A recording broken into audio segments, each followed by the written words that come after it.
Caros amigos no Instagram ou no YouTube, bom dia. Caros amigos da antiga TFP, salve Maria. No vídeo de hoje, dia 19 de maio, eu pretendo ampliar um pouco mais os pressupostos que apresentei no vídeo anterior. Algumas pessoas poderiam achar melhor eu ir direto aos fatos e comentá-los, mas na realidade, como eu pretendo restringir a duração desses vídeos a 15 minutos, eu tenho que ir passo a passo e faz sentido eu terminar de expor os pressupostos que acho necessários para que as pessoas entendam os comentários que eu vou fazer. No vídeo seguinte, que eu fizer esse, pretendo entrar nos grandes temas, como seja o Great Reset, globalismo, nova ordem mundial, até a pandemia, a guerra da Ucrânia. Em geral, serão temas internacionais. Eu faço também, mais uma vez, um parênteses para dizer que esses vídeos não são públicos. Eu mando os links do vídeo a pessoas determinadas. Aqueles que veem os vídeos, se acharem que é conveniente e quiserem, podem passar adiante. O que eu disser aqui pode, no meu modo de ver, ser proclamado em qualquer lugar, do alto dos telhados, debaixo da mesa, o que quiserem, entendeu? As pessoas que recebem os links pertencem a dois perfis distintos que eu escolhi. Primeiramente, os que não foram seguidores do Dr. Plínio. Depois, aos que são antigos membros da TFP e que, portanto, já conhecem a temática. Para aquelas pessoas que não foram da TFP, o meu objetivo é fazê-las conhecer o verdadeiro teor do pensamento contra-revolucionário e da teoria de ação contra-revolucionária do Dr. Plínio. Na realidade, o que me motiva a isso é que os acontecimentos no mundo vão mar alto. E acho que os que conheceram o Dr. Plínio pessoalmente não tem por que omitir essas realidades. É preciso mostrar ao público o verdadeiro pensamento de Dr. Plínio e o seu conceito de ação contra-revolucionária. No que me concerne, eu estou disposto a fazê-lo e consciente de que o que eu vou dizer, quer dizer, que o meu conhecimento é limitado pelo meu horizonte de experiência e de percepção. Não tenho a menor pretensão de abarcar toda a personalidade e obra de Dr. Plínio, nem de longe. Isso é preciso deixar bem claro. O segundo perfil de pessoas são os amigos, são os antigos seguidores de Dr. Plínio. O meu objetivo para com eles é conversar, ouvi-los e ouvir o que pensam e dizer o que pensam de tudo isso, e estimular a que deem o mesmo testemunho, que será evidentemente também um testemunho limitado, mas verdadeiro. Para que isso seja possível, há uma condição, é a honestidade moral e intelectual. Neste nível de conversa, não é possível levá-lo adiante sem essa determinação de dizer a verdade do que realmente se pensa. Não se trata de causar impressão, de nada disso. Nesse nível de conversa, ou com o respeito que a cada pessoa é devida, se diz escrupulosamente a verdade, ou não vale a pena conversar. Também excessos de furor contra o que for, ou de pseudo-entusiasmo, não cabem bem aqui. Bem, no vídeo anterior eu expus sobre qual é o quadro de fundo que tenho em mente ao fazer esses comentários. Eu repito mais uma vez o pensamento de Dr. Plínio. Desculpe a repetição de conceitos. Uma vez o Dr. Plínio disse, se não me engano, citando Napoleão, que a melhor figura de linguagem é a repetição. Eu concordo plenamente com isso. Objetivamente, o pensamento do Dr. Plínio está exposto no livro Revolução e Contra-Revolução, certo? É um pensamento que está aberto, público, e acesso a todo mundo que queira comprar o livro ou que queira baixar da internet no formato PDF. Não é bem o caso desse perfil de pessoas que são os antigos membros da TFP que com certeza conhecem bem o livro. O objetivo é conversar com esse perfil de pessoas, conversar livremente e, portanto, que as pessoas estejam livres ao expor seus conhecimentos nos âmbitos que conheça e podem citar autores que queiram, sejam eles revolucionários ou contra-revolucionários. Tudo isso será sempre bem-vindo, mas a referência é naturalmente o livro Revolução e Contra-Revolução. Portanto, o objetivo, enfim, o método, na medida em que ocorrer conversas ou discussões a respeito de temas, o método é o método dialético, é o método que São Tomás utilizou na Suma Teológica, em que ele, para entrar no tema, ele primeiro ele dialoga, né? Ele discute com pessoas de elevado saber. Ele começa levantando as objeções, ele anuncia o tema dizendo parece que, aí vem objeções, como diz, aí dependendo na Suma Teológica ou na Suma Contra os Gentiles. A Suma Contra os Gentiles, por exemplo, tem como pressuposto inicial indiscutível a lei natural. E ele então averigua os pensamentos sobre determinado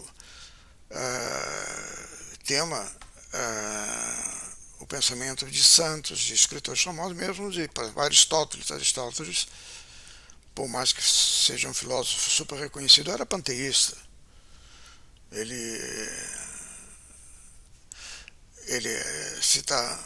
discute com Avicena, com Averroes, muçulmanos. Esse é o método, né? Portanto, estejam livres para citarem outros autores e opiniões divergentes da de Dr. Plínio, com o objetivo de precisar qual realmente o pensamento que deve nortear esses nossos comentários. Um outro pressuposto que eu queria mencionar aqui e tratar, e porque eu considero fundamental para se entender esta visão contra-revolucionária da atualidade, é o conceito de sacralidade.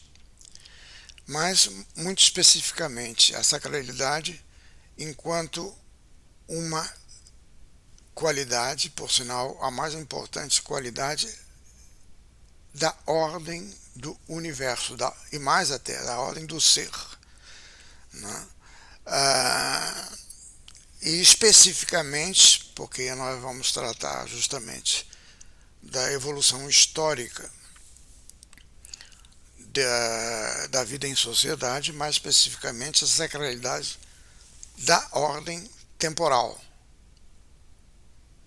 Eu vou, em futuros vídeos, me estender um pouco mais sobre o assunto. Na realidade, é só a partir desse conceito de sacralidade da ordem do universo, especificamente da sociedade temporal, é que podemos entender o que a revolução quer realmente destruir na sociedade humana. A ordem do universo ninguém pode destruir, nenhum ser criado. nem anjos e muito menos os homens. O que sim os anjos e os homens maus podem fazer é prejudicar o mais duravelmente e o mais profundamente possível essa ordem naqueles seres que, tendo sido criados à semelhança de Deus, que está na sua inteligência e na sua vontade, portanto na liberdade,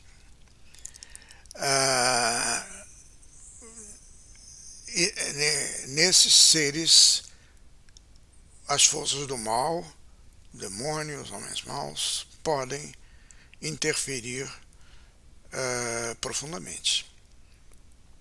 Foi isso que Lúcifer fez no mundo angélico. Mas esta guerra no mundo angélico está concluída.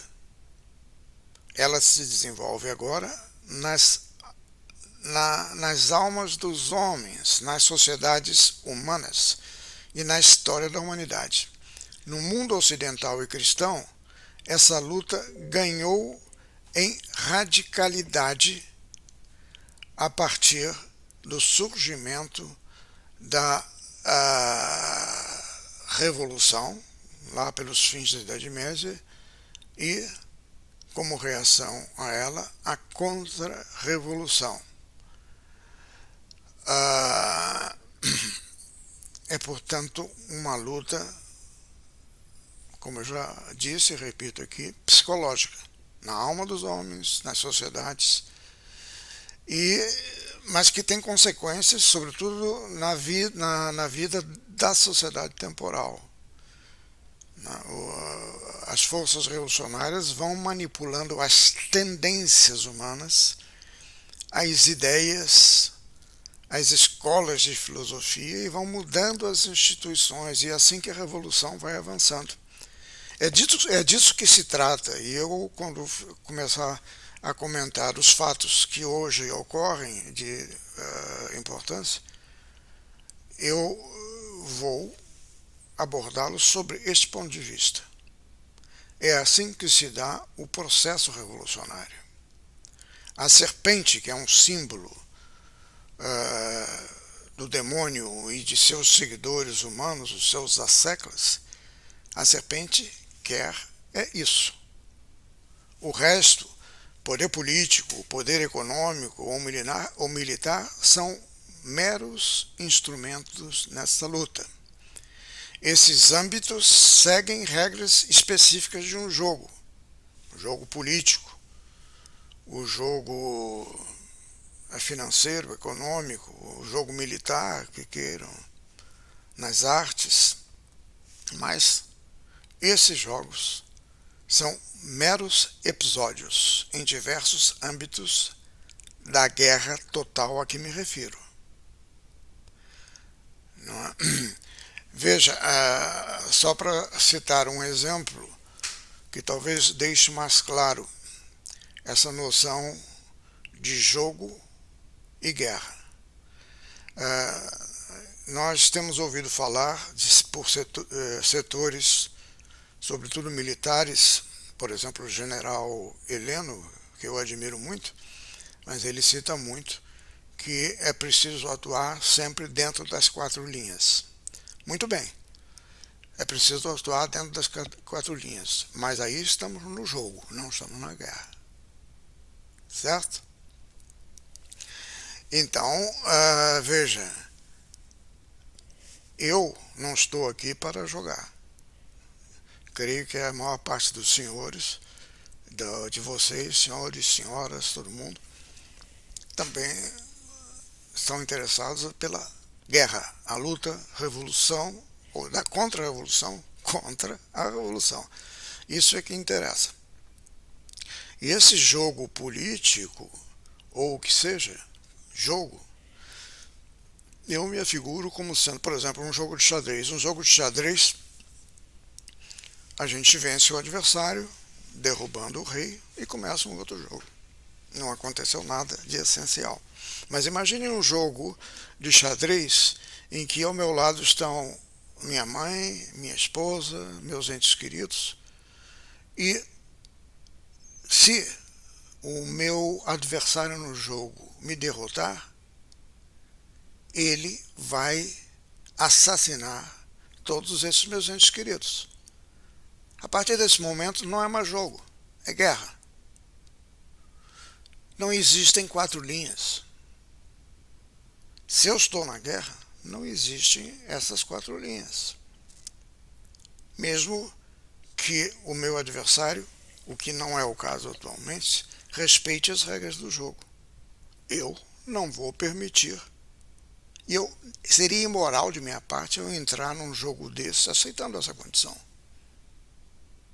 Eu jamais, e eu creio que vocês também, jamais aceitariam essa condição. Aqui se trata de uma guerra. Então, se eu, porventura, perceber que eu vou perder o jogo, eu viro o tabuleiro. Porque eu não estou jogando, eu estou em guerra. Great Reset, globalismo e o aproveitamento da pandemia e da guerra na Ucrânia são jogos, mas que estão inseridos na guerra, revolução e contra-revolução. Como é que esses temas que acabei de anunciar se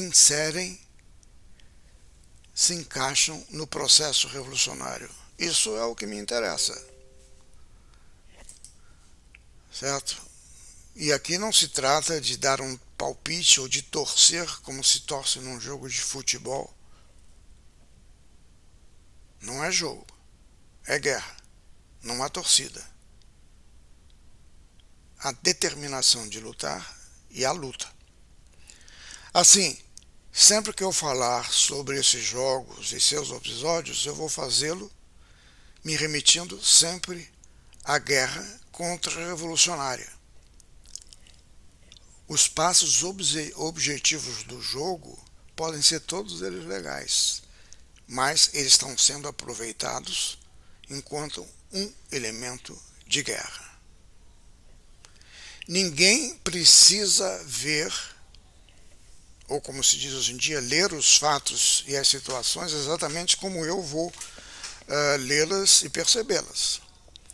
Mas quem se importa com o futuro do mundo, do Brasil, etc., precisa, e isso com toda certeza, ler os acontecimentos e pensar nos termos desta guerra. E isso precisa ser feito com honestidade intelectual. Prestar atenção, analisar detidamente, considerar os argumentos que resultam da consideração dos fatos vistos e a partir desse fundo de quadro da visão que eu já apresentei aqui. Eu mencionei aqui o pressuposto de sacralidade e no início do próximo vídeo eu vou entrar em detalhe explicando a ela e pretendo aí já entrar no grande tema do Great Reset. Por hoje eu fico aqui e peço que Nossa Senhora e seus anjos, Nossa Senhora Rainha dos Corações, que é o título de Nossa Senhora que Dr. Plínio dizia que seria a Nossa Senhora da Contra-Revolução, da atuação sobre a opinião pública, não? Porque é uma luta que se dá nos corações, nas almas, que ela nos proteja. Um bom restante do dia para todos que me ouviram até aqui.